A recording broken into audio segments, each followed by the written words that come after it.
Hello viewers, di video Auto Talks kali ini gue pengen ngebahas lebih lanjut tentang Honda BRV ya. Nah di part kedua gue pengen ngebahas tentang mesin dan handlingnya. Jadi kita ikutin aja ya kayak apa mobil ini ya. Nah sekarang kita bakalan ngebahas tentang mesinnya dulu ya. Nah mesinnya itu 1500 cc dan masih sama dengan mobil Leo yang kemarin gue tes. Dan tenaganya cukup oke ya untuk mobil sekelasnya. 120 horsepower dan torsinya itu 145 Nm.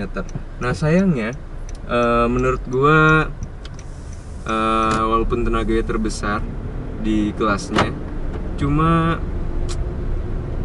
harusnya ada improvement lagi dari Honda. Soalnya gue mulai bosan ya dengan mesin itu ya. Transmisinya yang menarik bagi gue seumur hidup jujur aja gue baru pertama kali nyetir mobil manual dengan 6 speed. Wow menarik ya. Nah kita lihat aja. Untuk rasio giginya menurut gue cukup pendek ya. Dengan kecepatan 20 aja gue bisa di gigi 3. Nah yang manual juga transmisinya enak banget menurut gue. Pergantiannya cukup akurat dan ringan juga. Untuk koplingnya juga ringan banget, jadi kerasa nggak capek gitu ya, makanya oke banget. Nah walaupun gue nyobain versi manualnya, gue yakin versi Matic-nya tuh sama dengan Matic-nya Mobilio yang pernah gue coba waktu itu ya. Dan gue sangat memuji Matic CVT yang dibuat oleh Honda dan dipakai oleh Mobilio. Bagus ya tamannya.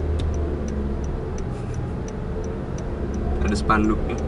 Untuk mendapatkan stability control, gue rasa lu harus ngebayar cukup mahal ya. Yaitu lu harus beli yang versi Prestige ya. Jadi cukup disayangkan soalnya yang tipe E belum dapat, padahal tipe E itu menurut gua BRV yang paling worth it ya. Untuk performanya menurut gua mobil ini cukup halus dan kalau misalnya lu mencari performa, menurut gua bukan mobil ini yang lu cari ya. Kita harus fair di sini soalnya mobil ini itu 7 seater dan SUV kecil juga, jadi ya gue maafkan deh, performanya biasa aja. Cuma untuk kelasnya cukup baik lah mobil ini, dan mungkin yang terbaik ya daripada Rush gitu ya. Untuk keiritannya gue rasa cukup irit lah mobil ini, soalnya gue ngegas dan lain-lain gitu ya. Apalagi ini pakai transmisi manual ya, jadi pasti irit. Dan ini nggak pernah di bawah 10 km per liter loh, jadi oke banget. Sebenarnya kalau jalanannya halus tuh cukup nyaman ya. Cuma sayangnya pas jalanannya agak jelek gitu ya jalannya, ngocok banget ya. Jadi kurang nyaman sih kalau di jalan yang kurang rata gitu ya.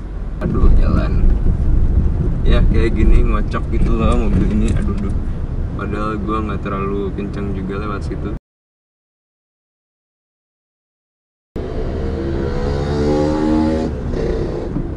Untuk busa joknya, gue ngerasa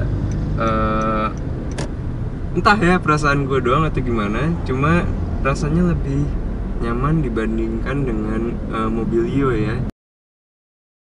Terus untuk handlingnya cukup baik, dan penambahan 1 sentinya menurut gue nggak terlalu kerasa. Ya gue nggak tahu beneran ditambah 1 senti atau enggak, cuma rasa-rasanya sih menurut gue nggak terlalu berbeda jauh ya dengan Mobilio, malah nggak beda menurut gue.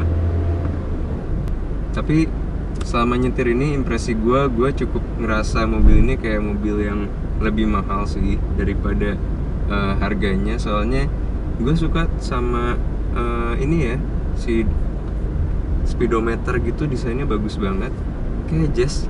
Terus ada layar yang LED-nya juga cukup bagus menurut gue. Kesimpulannya, Untuk eksterior gue lebih suka mobil ini dari Mobilio, jadi cukup baik lah mobil ini. Untuk interiornya menurut gue cukup nyaman, desainnya cukup bagus. Desain barunya tuh yang kayak Jazz itu ya, cukup oke.